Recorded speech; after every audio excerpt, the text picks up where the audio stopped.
सत्यराम दादू दयाल जी महाराज जीवित मृतक के अंग के अंतर्गत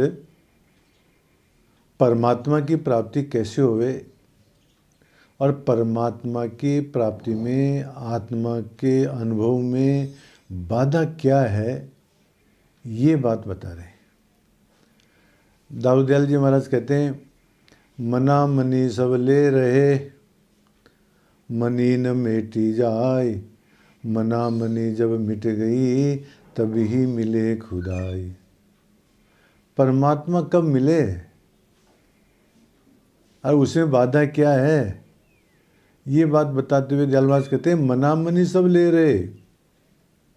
सारे सांसारिक मनुष्य नाना प्रकार की वासना रूप अहंकार अपने मन में ले रखा है और इस अहंकार का त्याग करना बहुत कठिन है महाराज।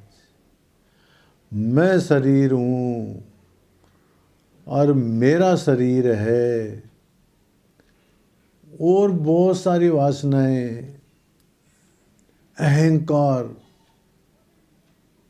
मेरो वंश ऊंचो, मेरे बाप दादा ऐसे भये, करत बढ़ाई मत जगत उजियारो हूँ, मेरे पास में ऐश्वर्य है, वैभव है, बहुत धन है, इत्यादि जो है नाना प्रकार की वासना रूप अहंकार मना मनी सब ले रहे, ये ले रखे हैं महाराज हमने।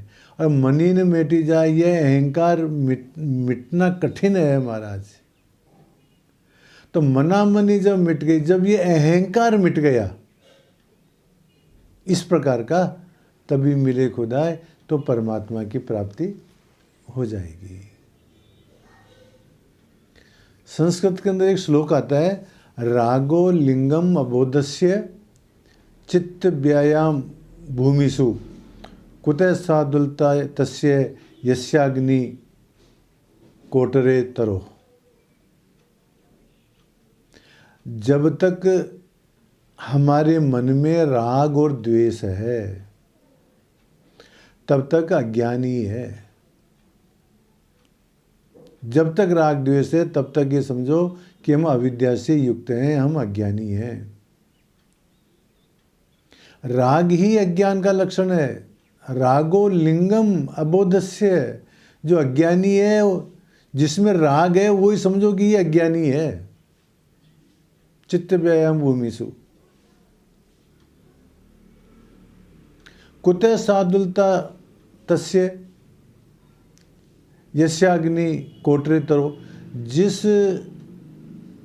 पेड़ के मूल में या कोटर में यदि अग्नि है महाराज, तो महाराज वो पेड़ हरा कैसे रह सकता है?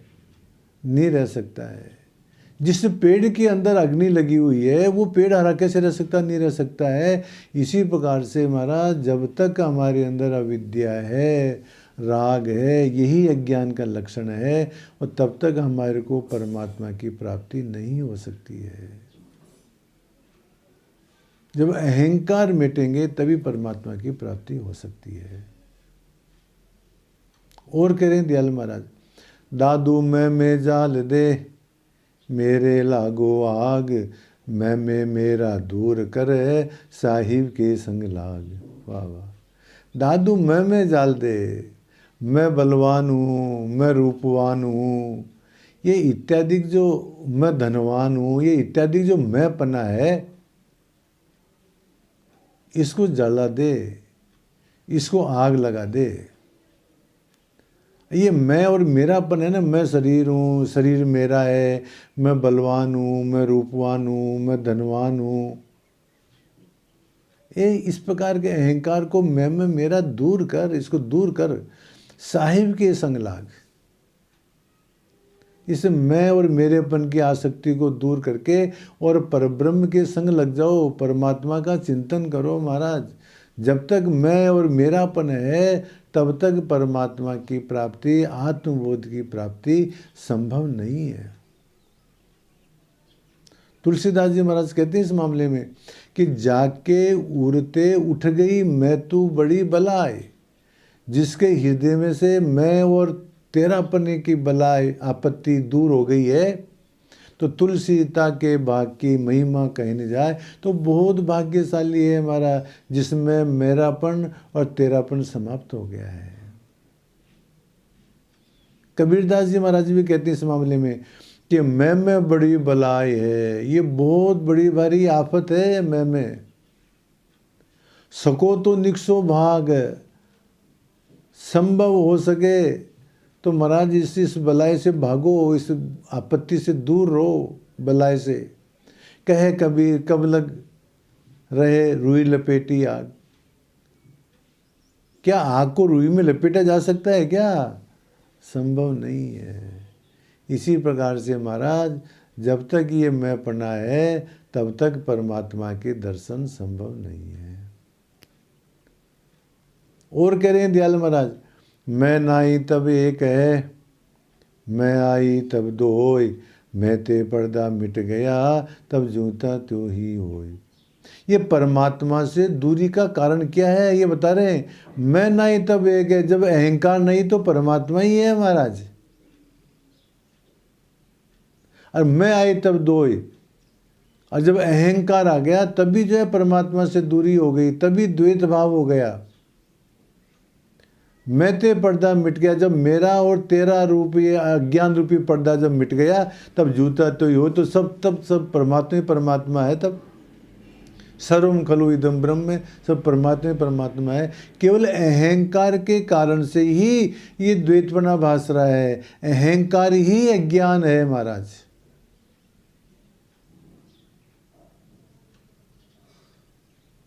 रज्जब जी महाराज कहते हैं इस मामले में कि मैं माही माया भई, ये माया क्या है?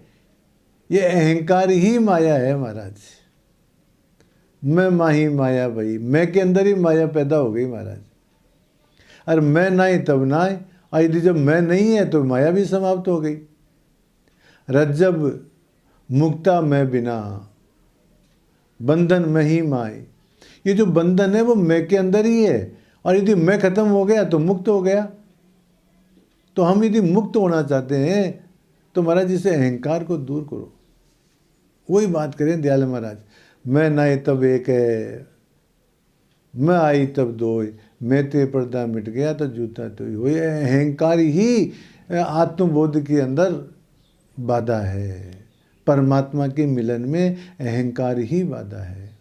अब ये अहंकार कैसे मिटे इसका उपाय बताते हुए दयाल महाराज कहते हैं, दादू खोई अपनी लज्जा कुल की कार, मान बढ़ाई पत गई तब सन्मुख सिरजनहार। खोई अपनी लज्जा, हम अपने आप को समझते हैं ना, और मैं तो सम्मानित व्यक्ति हूँ, मेरा तो सब आदर करते हैं, मेरा वजूद है। तो जब तक महाराज ये मेरापन है ना तब तक परमात्मा की प्राप्ति नहीं हो सकती। इस लज्जा को हटाना पड़ेगा, कुल की मर्यादा को तोड़ना पड़ेगा ना, मेरो वंश ऊंचो, तब तक जो है परमात्मा की प्राप्ति नहीं हो सकती। इस अहंकार को त्यागना पड़ेगा। मान बढ़ाई पत गई, ये मान सम्मान बढ़ाई लोक लाज इसको छोड़ना पड़ेगा, तब सन्मुख सृजनहार, तभी ही परमात्मा की प्राप्ति हो सकती है। सुंदरदास जी महाराज कहते हैं न लाज कान लोक की न वेद को कहो करे। ये लाज कान में जब तक हम रहेंगे तब तक जो है परमात्मा की प्राप्ति नहीं होगी। एक उदाहरण बताएं महाराज आपको कि एक बार एक राजा संत के पास में गया और जाके कहता है कि महाराज मेरे को आत्मबोध प्राप्त करना है, स्वरूप का ज्ञान करना है। तो संत कहता है कि शर्त मानोगे? कि हाँ, इसी निश्चय को लेकर के तो मैं आया ही हूँ, जो आप कहोगे सब मानूंगा। तो संत ने कहा कि ऐसा करो, सारे कपड़े खोल दो, नग्गे हो जाओ, ये मेरी जूतियाँ पड़ी हुई है इनको दोनों हाथ में लो, और सारे बाजार में तुम अपने राजधानी के अंदर अपने माथे के ऊपर जूते लगाते हुए और सब जगह अपने महल के सामने से जो है चक्कर काट करके वापस आओ। और भी शिष्य बैठे हुए थे महाराज। उन्होंने कहा कि महाराज बहुत कड़ी परीक्षा ले रहे हो, ऐसा तो कभी आपने कठोर बर्ताव हमारे साथ में किया ही नहीं। साधु ने कहा कि तुम्हारा अहंकार इतना नहीं था, इसको तो बहुत बड़ा भारी अहंकार है राजा बनने का। और राजा तो चूंकि निश्चय करके आया था महाराज, उसने कपड़े खोल दिए, जूतियां हाथ में ले ली और अपने माथे पर लगाते हुए सारे राजधानी में घूमने लगा महाराज। आदमी इकट्ठे हो गए, बच्चे इकट्ठे हो गए, धूल फेंकने लगे, सब हंसने लगे, सब पागल बताने लगे कि इसकी मति मारी गई है, ये मूर्ख हो गया है राजा। महल के सामने गया, रानियां रोने लग गई, बच्चे रोने लग गए कि इनके क्या हो गया है। परंतु जब वापस आया तो महाराज राजा दूसरा ही था। संत ने कहा कि जो काम अंत में करना था तुमने पहली स्टेज पर ही कर दिया, तुम अब शुद्ध हो गए, तुम अब परमात्मा की प्राप्ति के लायक हो गए महाराज। तो जब तक हमारे अंदर महाराज ये लोक लाज, मैं पना, मान बढ़ाई ये है, तब तक परमात्मा की प्राप्ति संभव नहीं है। लोभ लालच कुल की मर्यादा तोड़ दई जो धागो। लोभ को, लालच को, कुल की मर्यादा को तोड़ दे जो धागा, जैसे तागे को तोड़ देते हैं, इसी प्रकार से इनको हटा दिया महाराज। हरिजन हरि में ऐसे मिल गए जो सोना मिले सुहागो, तो फिर बाद में जैसे सुहागा सोने के अंदर मिल जाता है, इसी प्रकार से महाराज हरिजन परमात्मा में मिल जाते हैं। बाधा क्या है? ये लोभ लालच कुल की मर्यादा, यही तो है, और इसको तोड़ना है महाराज। कृष्ण भगवान गीता में कहते हैं, मानापमानयो तुल्यो तुल्यो मित्रारि पक्षयो सर्वारंभ परित्यागी गुणातीत से उच्यते। जो मान में, अपमान में, जो मित्र में, शत्रु में जो समान है, जो आसक्ति पूर्वक किसी कार्य को प्रारंभ नहीं करता है, वो गुणातीत है महाराज। परमात्मा को कौन प्राप्त कर सकता है? संस्कृत में आता है प्रतिष्ठा सुकरी विष्टा। प्रतिष्ठा से शुक्र की विष्ठा के समान डरे। प्रतिष्ठा सुकरी विष्ठा। गौरवम गौर रोरवम, अपने मान बढ़ाई को रोरव नरक के समान माने। अभिमानम सुरापानम, अभिमान को सुरा के पान की तरह से समझे। त्रयम त्यक्त्वा सुखी भवेत, इन तीनों को छोड़ दे तो सुखी हो जाए महाराज। चलो वस्तु इस प्रकार से दादू दयाल जी महाराज परमात्मा की प्राप्ति में, आत्मस्वरूप की प्राप्ति में बाधा मैं और मेरापन, ये अहंकारी है। ये मान बढ़ाई, लोभ लालच, कुल की मर्यादा महाराज, इनका अहंकार यही सबसे बड़ी बाधा है। और जब मैं और मेरेपन को हम छोड़ देंगे तो हमारा परमात्मा से साक्षात्कार तो हो ही जाएगा, इसमें कोई संदेह नहीं है। ये बातें दाऊद दयाल जी महाराज इन साखियों बता रहे हैं। सत्य राम।